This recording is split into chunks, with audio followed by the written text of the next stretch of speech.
Bava Batra, Daf Lamed Zayin Amud Bet. A tree is forever, Mשיפוליה ad תהומה. So this particular shir I want to dedicate to my wife, Ofira Bat Avraham. Not only does she listen to every Matmonim and comment on every Matmonim, and has she been enormously encouraging during difficult times when it's not easy, she's incredibly encouraging.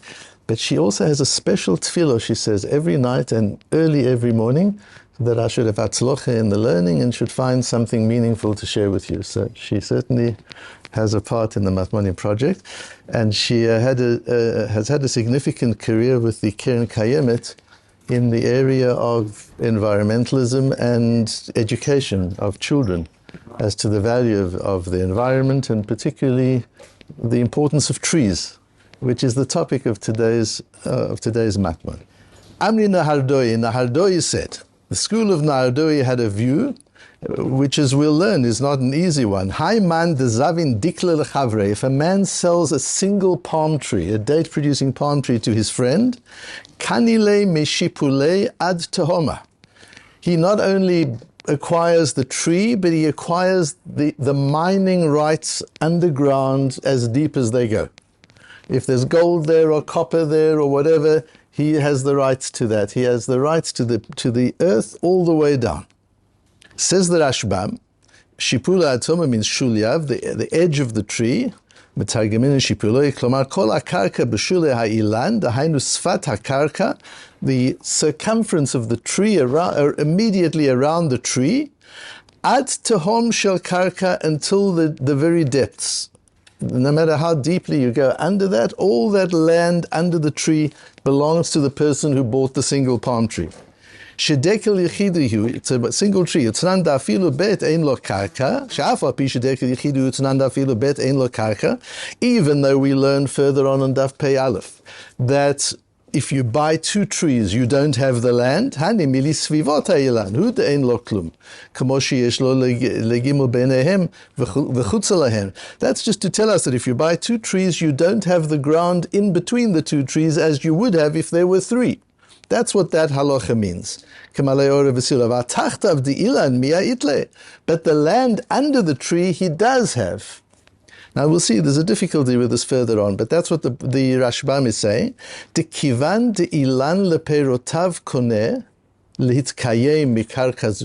When a person buys a tree, he's buying it for its capacity to produce fruit from this land.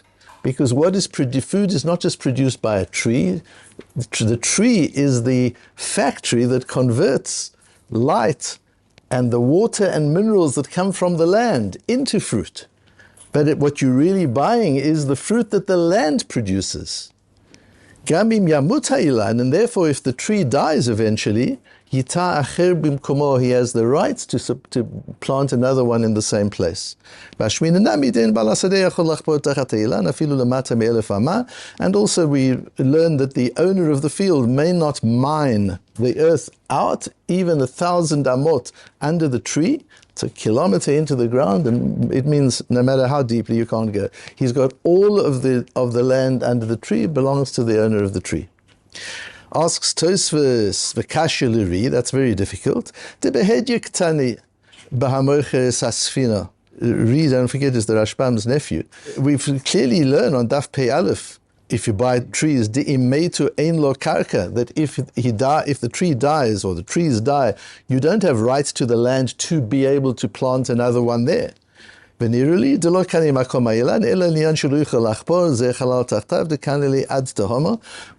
means really, says Ri, is that he has the mining rights, so to say, as long as the tree's alive, he has the property under it because he has a shibud. He has the rights to that land and everything it produces for the tree, but it doesn't mean that in all eternity he has a kinyan haguf, that he actually owns that land and that it's his forever. That's not what it means. So we have a Machlokas Tosfos and the Rashbam. When I went to sleep last night, what was on my mind was, what's in the head of the Rashbam? Where does this come from? According to him, where does Nahardoi get this? And it's against the Mishnah on Daf Pei Aleph. And it's so extreme. Where does he get this from? But it's not only the Rashbam. The Rashbo brings that Rabbeinu Hananel says the same thing. So the Rashbam doesn't get it from nowhere. He gets this from Rabbeinu Hananel. And the Rashba asks on the Rashbam in a similar way that Tosfos does, and he tries to answer the Rashbam in various different ways. Again, I'm not going to get into today. Maybe we'll get there tomorrow because the sugya goes on to the next Omud. I'm not going to get into the question of Tosfos on the Rashbam.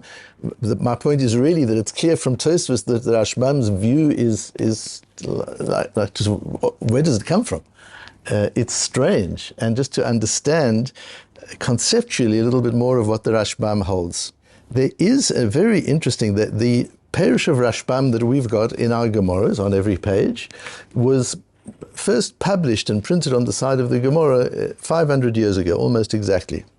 But 10 years before that, there was a parish of the Rashbam on this parak of Gemara, on this chapter, on Cheskes Abatim.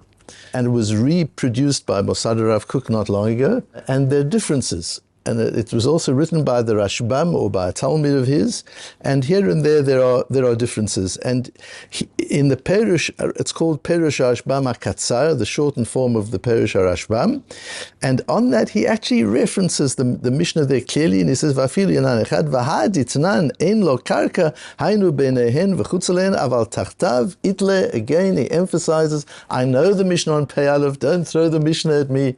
That's a different story. What we're talking about here is the land under the tree, and he has the rights to that land. So to understand the Rashbam, and I'm just touching the surface as I got into this morning, like I would just enjoy a week on this sugya because it's so fascinating to understand what a tree is.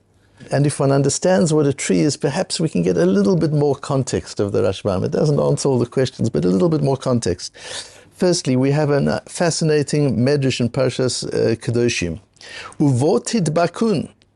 You've got to be like Hashem. Now, normally we say that's the Yud Gimel Midot. Mahurachum avatarachum. Hashem is merciful, you're merciful. You've got to emulate Hashem. Says the Medrash. What's the emulation of Hashem? There are many things, but one of them, don't forget, he says, Ela mitchilat briato shel olam. What did Hashem do first when he built the world? What was the first thing he did? Lo nitasek HaKadosh Baruch Hu ela b'matat chila. He started planting. Agriculture he started with, trees. Hado dichtiv vayita Hashem Elokim gan be'eden. Afatem keshenichnasim le'eretz lo titasku ela b'matat chila. The first thing you do is you plant when you get into Eretz Yisrael. First thing you do is you plant. And we see that was the first thing Noach did when he came out of the Teva and he saw the world was desolate. The first thing he did was starting planting. His first choice was a questionable first choice of what to plant, but he certainly wasn't criticized that he planted. Because that's what the land is for. If that's the first thing the Rebbeinu Shalom did, then clearly the land is for production. The land is to produce nourishment. That's what it's for. And one has to use the land for that. In Pirkei de Rabbi Eliezer, look at this unbelievable Pirkei de Rabbi Eliezer. Shisha, there are 6 voices that kolan holech misof ha'olam va'ad sofo ve'ein kolan nishma. There are 6 voices that go from one end of the universe to the other. That's how piercing they are. But they're on a wavelength not accessible to the human ear. Ve'eluhein, and these are they. If you chop down a tree that produces fruit, the tree cries, it screams, and we can't hear it. We don't have access to that sound. But you need to know that that's what it's doing. And that's why we're told in Parashat Shoftim that if you're in war and in battle, lo tashchit et eitzah lindoach alav gazen, don't chop down the trees. Ki mimenu tochel, because those trees provide food. And from that we learn the whole halacha of Bal Tashchis. From that we learn that's the source in the Torah of the principle of not destroying anything that is valuable, anything that is worth something to human beings. And the Rambam paskins, Ein kotzetzin ilanei ma'achal shechutz limdina ve'en monin mehem emat hamayim kedei sheyavshu. You're not allowed to destroy a fruit tree out of town, and you're not allowed to deprive it of water so that it just dries up and dies by itself. That's an Isur D'Oraisa. And as I was going into this, and with the shilas and tshuvas, even modern shilas and tshuvas, they're very serious issues. If you've got a tree in your garden that's causing fruit to drop all over, can you cut it? Can you even trim it? Can you cut branches that are producing fruit? And if you can do that, can you remove the tree altogether? And when there's certain rules as to when you can and when you can't, but they are very complicated and very serious halachot.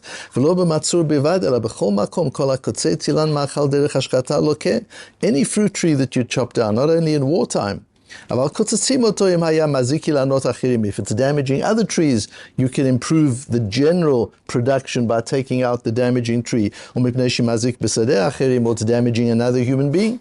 The roots or the branches are damaging your neighbor, or because it's very valuable. It costs a lot of money to keep the tree, and it costs much more than it produces.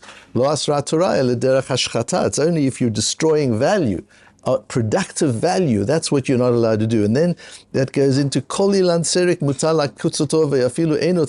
interestingly, a non-fruit producing tree, a regular tree, you can cut it down even if you don't need it. There's not bal tashchit. And if the tree is not producing enough, he goes on. What's interesting is not only trees, but anything you destroy. Breaking vessels, tearing clothes, hores binyan, chopping down a building without reason, sotem ma'ayan, blocking a well, throwing away food in a destructive way, or verbal tashchit, it's an isur d'oraisa. What's interesting is if it applies to everything, why are you allowed to chop down a tree that isn't a fruit tree? I understand that it isn't included in lo tashchit et eitzah lindoach alav garzen. I understand it isn't introduced in that pasuk. But if we learn bal tashchis to apply to everything, why doesn't it also apply to regular trees? The advantage of regular trees and fruit trees as well is that they regrow again. A fruit tree, yes, it's true that the tree can regrow, but it takes a long time before it gives fruit. And apart from that, the act of destroying something that is productive, the act of destroying something that can be used for human well-being, that action is the problem. It's not just the consequence. It's not just as a result of that there's less fruit. That isn't the issue. That isn't the only issue. The issue is just the destructive action of not caring enough for something that is productive in the world. It goes further in terms of kabbala as well. There's a sakana, there's a danger to the human being in doing this. There's a kabbalistic danger, and there's a machlokes in the achronim if the kabbalistic danger and the halachic issue are linked. In other words, there are poskim who hold, Rabbi Yaakov Emden is one of them, who hold that even if you're allowed to chop the tree halachically, you won't escape the negative damage to yourself from doing so, because the tree cries out. And that's why the Rabbi Hanina says in Bava Kama, Daf Tzadi Aleph, Lo shachiv shivchat beri, my son only died for one reason, he died young for one reason, Ela dekatz te'inta belo zmana, he chopped down a fig tree before its time. Because ki adam eitz hasadeh, a tree, we identify with trees. There's something about a tree that is almost human. It grows slowly, it gets nourished, it gives fruit eventually, it's productive, it produces much more than its own value. There are many things about a tree that relate to the human being. And to chop down a tree below zmana, says Rabbi Hanina, that's the only thing wrong that my son did. If I go through my son's life and I try and work out why did I lose him so young, says Rabbi Hanina, there's only one thing he did that I could criticize, and that's that he chopped down a fig tree too early. That's how serious it was.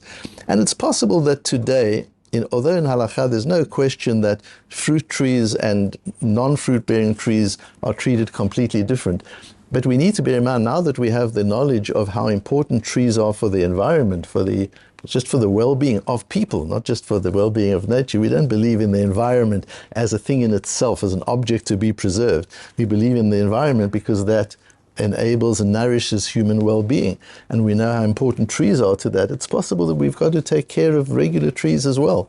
Maybe it doesn't come right into this area of the fruit tree, but maybe it's included in the broader issue of bal tashchis now that we know how valuable trees are and that we aren't allowed to destroy even non-fruit bearing trees for a different reason. What's possible is that the Rashbam holds when you buy a fruit tree, you're not just buying that object, the fruit tree. You're buying the production. And what really produces the fruit? The earth produces the fruit.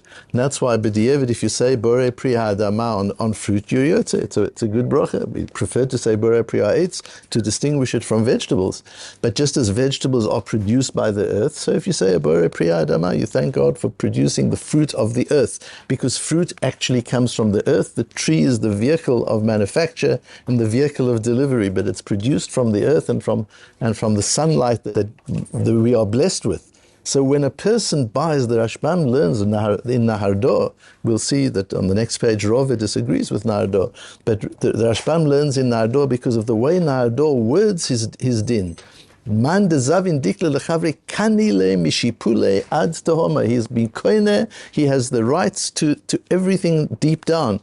The Rashbam learns when you buy a tree, you're not just buying a tree, you're not just buying an object, you're buying the eternal rights of product from this piece of land. Currently it's the tree, but the tree can be replaced by another tree.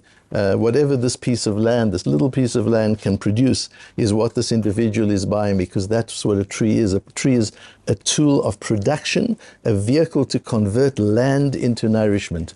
And it's not just this individual tree, but it's the rights to do that all the time. Perhaps that gives us some kind of a context of why the Rashbam understands Nahardor in such an extreme way.